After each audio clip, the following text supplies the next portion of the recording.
Hello, dear students and respected viewers. Myself, Deepak Kumar Thakur, Guest Assistant Professor, Kamla Rai College, Gopalganj, affiliated with Jayaprakash university Chhapra. प्रिय विद्यार्थियों, भक्ति आंदोलन से संबंधित प्रकरण की चर्चा के क्रम में आज हम लोग भक्ति आंदोलन का अंतिम जो वीडियो है उसको इस वीडियो में हम लोग नाथपंथी जो उनके योगदान है भक्ति आंदोलन में, इनसे संबंधित जो संप्रदाय हैं, इनसे संबंधित जो तथ्य हैं उस पर प्रकाश डालेंगे। भक्ति आंदोलन के क्रम में जैसा कि हम देख रहे हैं कि भक्ति आंदोलन ने मनुष्य के जीवन की जटिलताओं को दूर करने का बात जो सारे समकालीन दार्शनिक संत हुए वे सभी लोग जीवन की जटिलताओं को दूर करने के लिए अपने उपदेश, अपने धर्म प्रचार इत्यादि किए। इसी क्रम में हम देखते हैं कि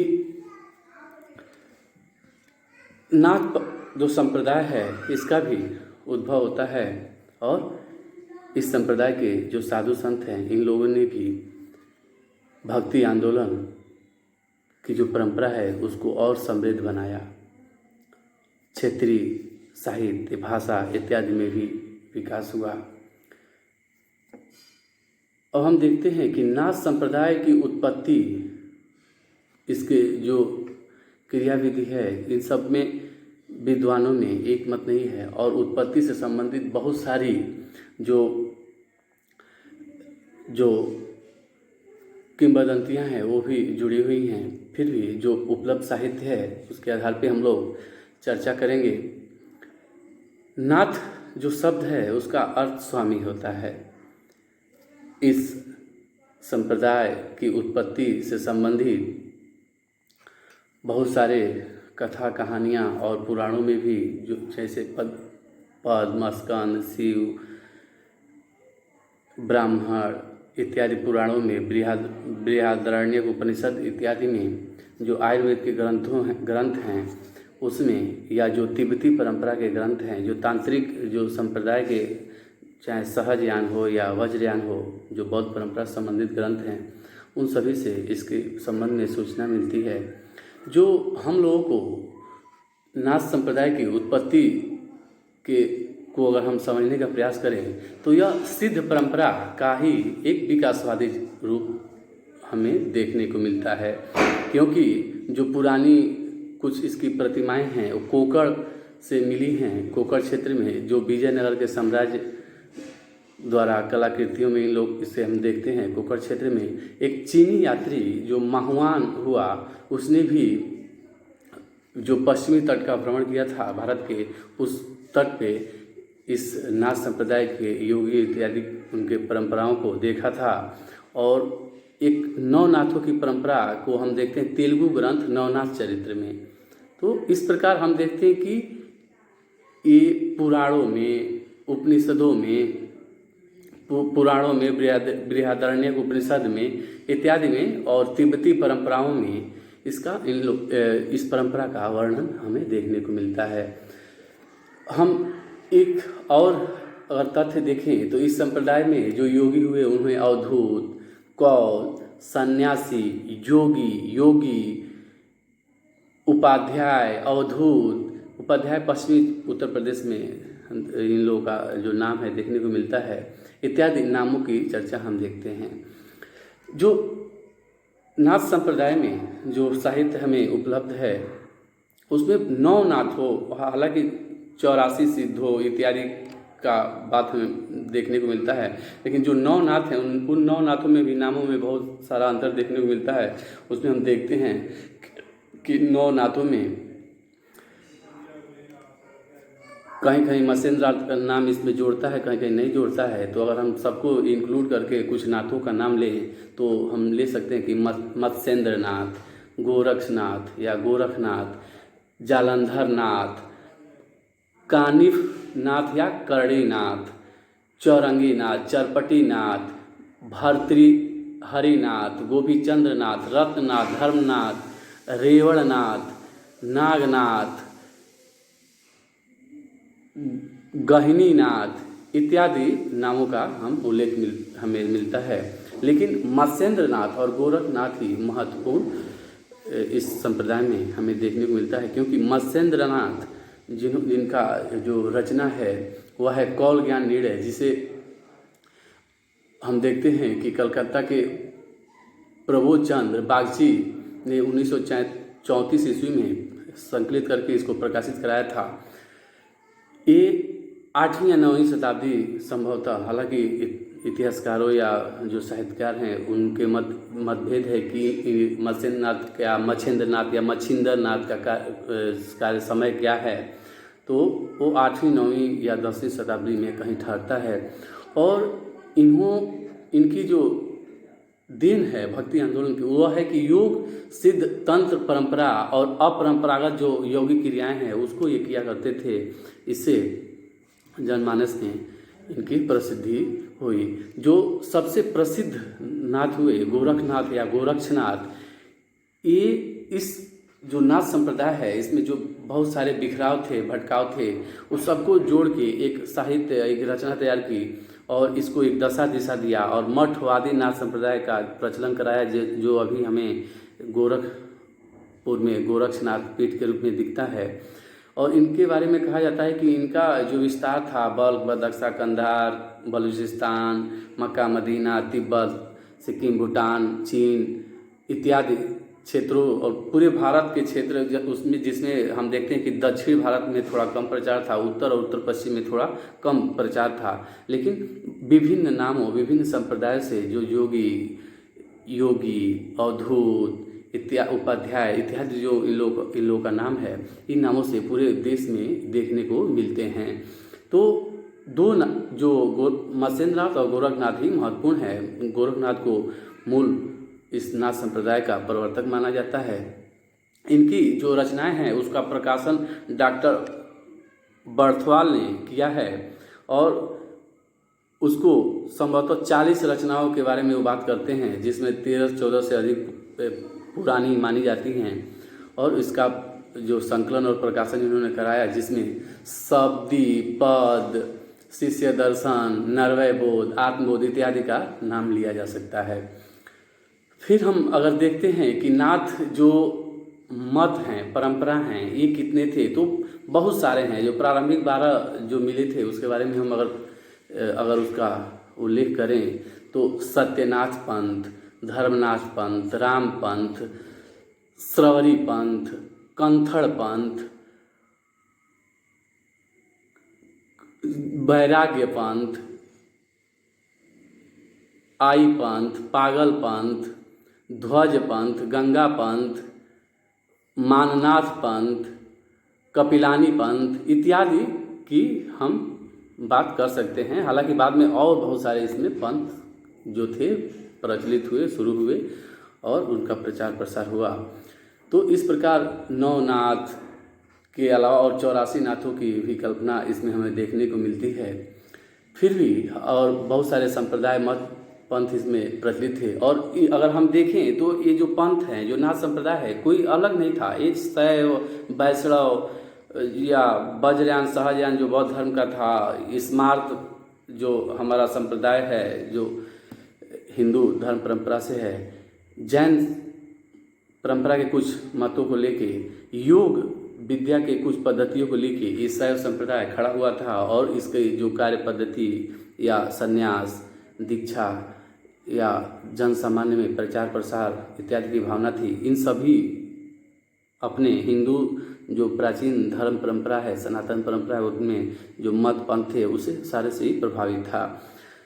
नाथ संप्रदाय के विषय में अगर हम चर्चा करें तो इसकी उत्पत्ति किन कारणों से हो गई होगी समाज में, तो हम देखते हैं कि जब नाथ संप्रदाय आया उस समय तंत्र मंत्र या तांत्रिक क्रियाओं का, जो योगी साधु इत्यादि थे, तंत्र मंत्र क्रिया को करते हुए मांस, मदिरा, मैथुन इत्यादि में संलिप्त हो गए थे और समाज में एक एक ऐसा नैतिक पतन का वातावरण उत्पन्न हो गया था कि इसमें मनुष्य का चारित्रिक विकास, आध्यात्मिक विकास, नैतिक विकास और उसका जो आर्थिक, सामाजिक, अन्य जो पहलू हैं वो तो थे ही, इन सब का विकास अवरुद्ध हो गया था। इसी बीच में नाथ संप्रदाय का उदय होता है और ये लोग मांस, मदिरा इत्यादि से दूर रहते थे और ये योग साधना को प्रश्रय दिए। जो नाथ संप्रदाय के योगी हैं, अवधूत हैं या जोगी हैं, ये लोग योग प्रक्रिया, शरीर और योग को, शारीरिक क्रिया को योग के माध्यम से ऐसे बढ़ा देते थे और शरीर और मन के बीच ऐसा तादात्म्य स्थापित कर लेते थे कि इन्हें मोक्ष और मुक्ति का मार्ग प्राप्त हो जाता था। इसके जो नाथ संप्रदाय में जो योग प्रक्रिया है जिसको ये किया करते थे वो हठ योग के नाम से जाना जाता है। इसकी बृहद व्याख्या घेरंड संहिता में हमें देखने को मिलती है। और एक और ग्रंथ है वह है हठ प्रदीपिका, जो स्वात्माराम जी की रचना है। और फिर इसमें आगे बहुत सारी टीकाएँ भी लिखी गई हैं। इसमें हम देखते हैं कि योग, हठ योग पे नाथ संप्रदाय के लोग विशेष बल दिए थे और यौगिक क्रिया को विशेष रूप से ये अपने यौगिक क्रियाओं इत्यादि को अपने दैनिक जीवन में बहुत सारा महत्व इन्होंने दिया। एक जो इन लोग के अगर योगदानों की हम चर्चा करें तो हम देखते हैं कि ये साधु संत हमेशा भ्रमणशील रहते थे। ये निर्गुण निराकार ईश्वर में विश्वास करते थे।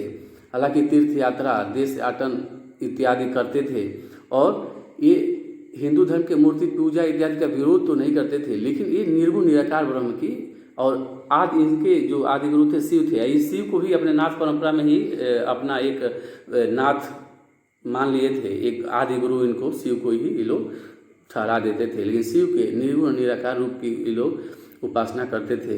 और ये लोग भिक्षाटन करते थे। ये लोग बिना सीले वस्त्र धारण करते थे और गले में एक काली ऊन की जनेऊ धारण करते थे जिसे सीले बोला जाता था। और एक गले में एक सिंह नादी धारण करते थे और जो सीले था और ये जो नादी था, इन दोनों को मिला के सीले इसको कहा जाता है। इस तरह हम और देखते हैं कि ये लोग कान में कुंडल पहनते थे, एक हाथ में चिमटा हुआ करता था और एक हाथ में कमंडल, और कमर में कमरबंद पहनते थे। कान कहीं कहीं योगियों को कान फाड़े जाते थे और ये कान जो फाड़ने की परंपरा थी वो संन्यास दीक्षा दिया जाता था तो उसमें दिया जाता था। और ये इनके जो सहन शक्ति है, जो इनके त्याग है, जो इनका अपने आप को साधने का एक तरीका था जिससे इनकी साबित हो जाती थी कि ये लोग बहुत ही सहनशील हैं, बहुत ही अपने आप को साधने वाले संत और सन्यासी हैं। तो इस तरह हम देखते हैं कि ये लोग देशाटन, भिक्षाटन इत्यादि करके और पूरा भारत भ्रमण करके, कई विश्व के देशों का भ्रमण करके और ये अपनी शिक्षाओं का प्रचार प्रसार करते थे, सादा जीवन जीते थे। त्याग और इनके अंदर त्याग की भावनाएं कूट कूट के भरी होती थी। और भिक्षाटन में भी ये लोग भिक्षाटन करते थे और भिक्षाटन में भी केवल अन्न और वस्त्र यही रुचि लेते थे। और इनके जो यौगिक साधना या जो इनकी चिकित्सा पद्धति से अगर किसी को लाभ होता था तो भी लोग केवल वस्त्र और वो भी बिना सिले वस्त्र और भोजन ही लेते थे। और इनका हम लोग देखते हैं कि समाज में ये लोग एक जो इन लोग का विशेष योगदान है, ये अलख यानी कि आदेश जिसको कहा जाता है, उस परंपरा पे अलख निरंजन कह के अपने शिव गुरु की का हमेशा जप किया करते थे लोग और बहुत सारी यौगिक क्रियाओं को संपादित करते थे, जिसे आदेश भी हम लोग इसे बोलते हैं, जिसका प्रणव या परम पुरुष इसका अर्थ होता है। फिर इन लोगों में देखते हैं कि जो सन्यास का शिक्षा है वह 7 से 12 वर्ष के में इन लोगों को सन्यास की शिक्षा दीक्षा दी जाती थी और इसमें कठोरता का बहुत ही महत्व था। या आप सन्यासी पहले बन जाएं या सन्यासी बनने के बाद भी दोनों रूपों में आपको कठोर जीवन व्यतीत करना होता था।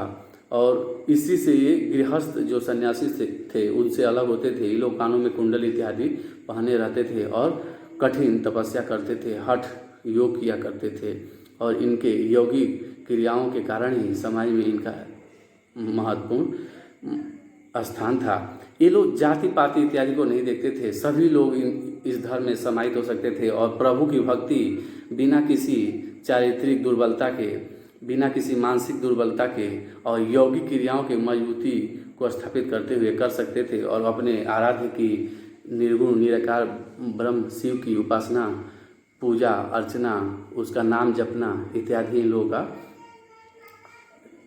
पे ही ज़्यादा बल था। और ये हमारे भक्ति आंदोलन का यही सारी जो विशेषताएं हैं इन लोगों के अंदर भी कूट कूट के भरी थी। इस प्रकार हम लोग देख रहे हैं कि जो उत्तर भारत या जो पूर्वी भारत है, नेपाल के परिक्षेत्र हैं जहाँ इस नाथ संप्रदाय की बहुत ही महत्ता स्थापित है। दक्षिणी भारत, दक्कन प्रदेश में महाराष्ट्र, कर्नाटक इत्यादि के क्षेत्रों में भी इनका विस्तार हमें देखने को मिलता है और इन लोगों की इसी क्रिया के कारण लोग इस संप्रदाय के प्रति आकर्षित होते थे। अपने चारित्रिक दुर्बलताओं को, मानसिक दुर्बलताओं को, शारीरिक दुर्बलताओं को दूर करके और कठोर तपस्या इत्यादि के माध्यम से पूजा अर्चना, उस जप तप इत्यादि से अपना आध्यात्मिक उन्नति किया करते थे। इसमें जो जोगी हैं उन लोगों के देहांत के बाद इन लोगों का शरीर जलाया नहीं जाता था। माना जाता था कि लोग योग बल से ही इन लोगों का शरीर शुद्ध हो जाता है, इसलिए इन लोगों को दफना दिया जाता था। और ये लोग अपने जीवन के प्रत्येक क्षेत्र में बहुत ही सहनशीलता देखने को मिलती है इनके दैनिक कार्य व्यवहार में। और ये लोग माना जाता था कि राजपद ये लोग नहीं लेंगे और राजा से भिक्षा इत्यादि ले सकते थे, लेकिन राजपद या राजकीय किसी तरह का सम्मान इत्यादि ये लोग ग्रहण नहीं करते थे। बस उसके द्वारा जो भिक्षाटन था उसको लेकर और अपना जीवन यापन करते थे। इस प्रकार देखते हैं कि जो नाथ संप्रदाय है ये भी उस समय के तत्कालिक जो वातावरण था, नैतिक अनैतिकता का माहौल था और अराजकता का माहौल था, उसमें एक विशेष क्रिया के द्वारा योग साधना, अपने हठ योग की साधना के द्वारा समाज में एक ऐसा उदाहरण पेश किए जिससे मनुष्य का आत्मिक आध्यात्मिक विकास हो सके। इसी तरह बात के जो आगे की संत परंपरा है उसमें मीराबाई का नाम देखते हैं, चैतन्य महाप्रभु का नाम देखते हैं और एकनाथ, नामदेव इत्यादि, सूरदास या तुलसीदास हुए जो सगुण परंपरा के भक्ति संत थे, इत्यादि संतों का हमें उल्लेख मिलता है। इन सब के जीवन और विषय में हमें विशेष नहीं जानना है और इसी के साथ हमारा ये जो प्रकरण है पूरा होता है और भक्ति आंदोलन से संबंधित जो चर्चाएं थी वो अब समाप्त हो जाती हैं। इसके साथ अब जो भी विश्वविद्यालय परीक्षा में क्वेश्चन आए हैं उसे आप हल करेंगे और हमसे क्वेश्चन पूछेंगे। अगर इसमें कहीं कुछ आपको कमी लगता है तो आप हमें हमारे कमेंट में, वीडियो के कमेंट में जाके देंगे और जिससे हम पढ़ के आपकी समस्याओं को दूर करेंगे। और इसी के साथ यह मेरा प्रकरण पूरा होता है। जय हिंद, जय भारत, धन्यवाद।